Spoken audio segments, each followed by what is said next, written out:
Vivo Y17s একটা budget centric smartphone. বর্তমান দেশের বাজারে অফিসিয়ালি এই স্মার্টফোনটা 14,500 টাকার আশেপাশে পাওয়া যাচ্ছে।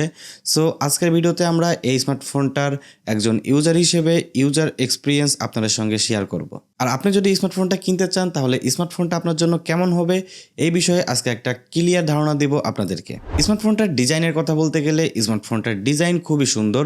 প্রথম দেখাতে আপনার অবশ্যই ভালো লাগবে। স্মার্টফোনটা পুরোটাই বক্স শেপের, যেটা বর্তমান ট্রেন্ড চলছে।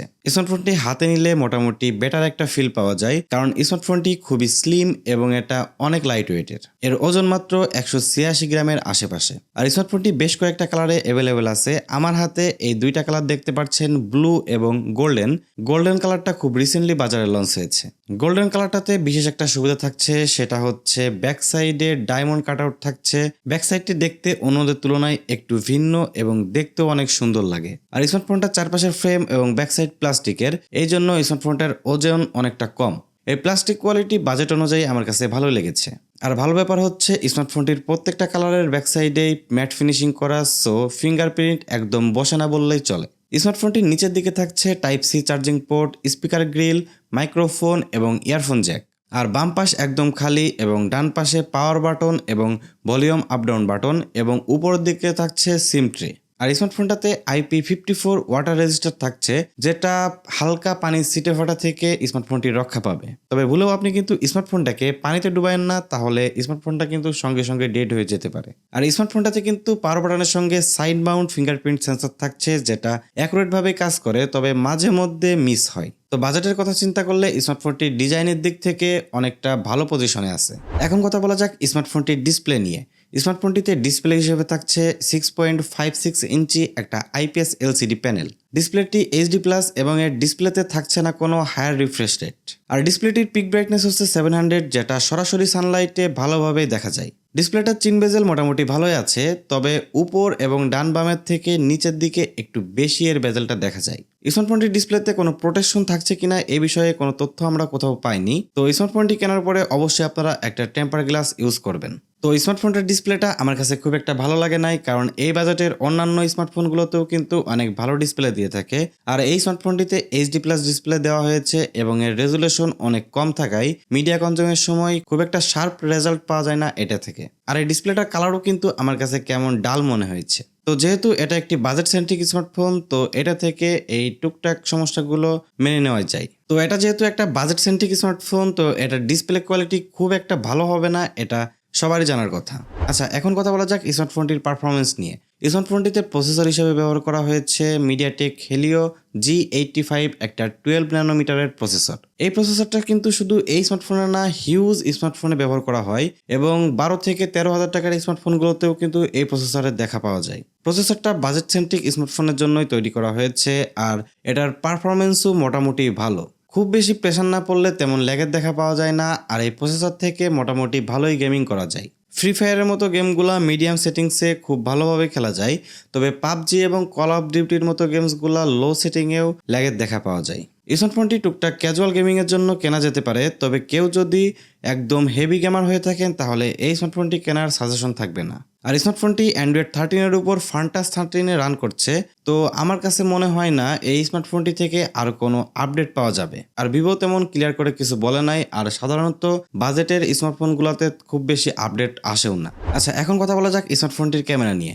স্মার্টফোনটির ব্যাক সাইডে দুইটি ক্যামেরা ব্যবহার করা হয়েছে। মেন ক্যামেরা হিসেবে 50 মেগাপিক্সেলের একটি সেন্সর এবং 2 মেগাপিক্সেলের একটি ডেপথ সেন্সর ব্যবহার করা হয়েছে। আর স্মার্টফোনটির ফ্রন্ট সাইডে একটা 8 মেগাপিক্সেলের সেলফি ক্যামেরা ব্যবহার করা হয়েছে। তো স্মার্টফোনটির মেন ক্যামেরা থেকে খুবই ভালো ফটো কোয়ালিটি আশা করা যাবে না। একটা বাজেট স্মার্টফোন থেকে যেমন ফটো পাওয়ার কথা, ঠিক এটা থেকেও তেমনই ফটো পাচ্ছিলাম। আমি কিছু ফটো স্যাম্পল ডিসপ্লেতে দিয়ে নিচ্ছি, আপনারা নিজেরাই দেখে নিন। তবে স্মার্টফোনটির ডিসপ্লে যেহেতু খুব একটা ভালো না, তো স্মার্টফোনটি দিয়ে ফটো তোলার পরে ডিসপ্লেতে ফটোগুলো দেখতে খুব একটা ভালো লাগে না। তবে আপনি যদি অন্য স্মার্টফোন বা পিসিতে ফটোগুলো নিয়ে দেখেন তাহলে মোটামুটি আপনার কাছে ফটোগুলো ভালোই লাগবে। আর মেন ক্যামেরার ফটো দিনের বেলা রোদের মধ্যে মোটামুটি ভালোই পাওয়া যায়, তবে রাতের বেলা এটা থেকে তেমন ভালো কোনো ফটো পাওয়া যায় না, একেবারে ইউজলেস ফটো পাওয়া যায়। আর স্মার্টফোনটির পোর্ট্রেট মোডে ছবি তুললে এভারেজ কোয়ালিটির পোর্ট্রেট ফটো পাওয়া যায়। আর স্মার্টফোনটির মেইন ক্যামেরা দিয়ে ভিডিও রেকর্ডিং করা যাবে 1080p 30fps এ। স্মার্টফোনটিতে কোনো ইআইএস বা ওআইএস এর সাপোর্ট থাকছে না, তো ভিডিও কোয়ালিটি খুব একটা ভালো আশা করা যাবে না।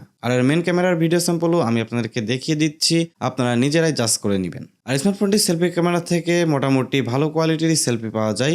দিনের বেলা সেলফি ভালো হলেও রাতের বেলা অনেক নয়েজের দেখা পাওয়া যায়। আর এর ফ্রন্ট ক্যামেরা থেকেও 1080p 30fps এর ভিডিও শুট করা যাবে। আর যেহেতু এটা ভিভোর ফোন, স্মার্টফোনটির ব্যাক সাইড কিংবা ফ্রন্ট সাইড দিয়ে যেটা দিয়ে আপনারা ছবি তুলেন না কেন, হিউম্যান ফেস সফট করে ফেলবে এবং ফেসটা অনেক ফর্সা করে ফেলবে। অনেকের কাছে এই ফটোগুলো আবার ভালো লাগে, আবার অনেকের কাছে এই ফটোগুলো ভালো নাও লাগতে পারে। তো আমার কাছে মনে হয় স্মার্টফোনটির ক্যামেরা নিয়ে কেউই খুব বেশি সন্তুষ্ট থাকতে পারবেন না। আর স্মার্টফোনটির ব্যাটারি কথা বলতে গেলে স্মার্টফোনটিতে ব্যাটারি হিসেবে থাকছে 5000 mAh এর একটা ব্যাটারি এবং 15 ওয়াটের একটা চার্জার। আর স্মার্টফোনটির ব্যাটারি ব্যাকআপের কথা বলতে গেলে মোটামুটি এক চার্জেই সারাদিনই পার করে দেওয়া যায়। তো স্মার্টফোনটির চার্জ ব্যাকআপ নিয়ে কারো কোনো কমপ্লেন না থাকলেও স্মার্টফোনটির চার্জ দেওয়া নিয়ে কমপ্লেন থাকতে পারে, কারণ স্মার্টফোনটি 0 থেকে 100% চার্জ হতে মোটামুটি 2.5 থেকে 3 ঘন্টা সময় লাগে। কোম্পানি চাইলে কিন্তু এখানে একটা 18 ওয়াটের ফাস্ট চার্জার দিতে পারতো, কিন্তু তারা 15 ওয়াটের একটা চার্জার দিয়েছে। আর ফোনটা চার্জে থাকা অবস্থায় আমি একটা প্রবলেম পেয়েছি, সেটা হচ্ছে স্মার্টফোনটা যখন চার্জে থাকে তখন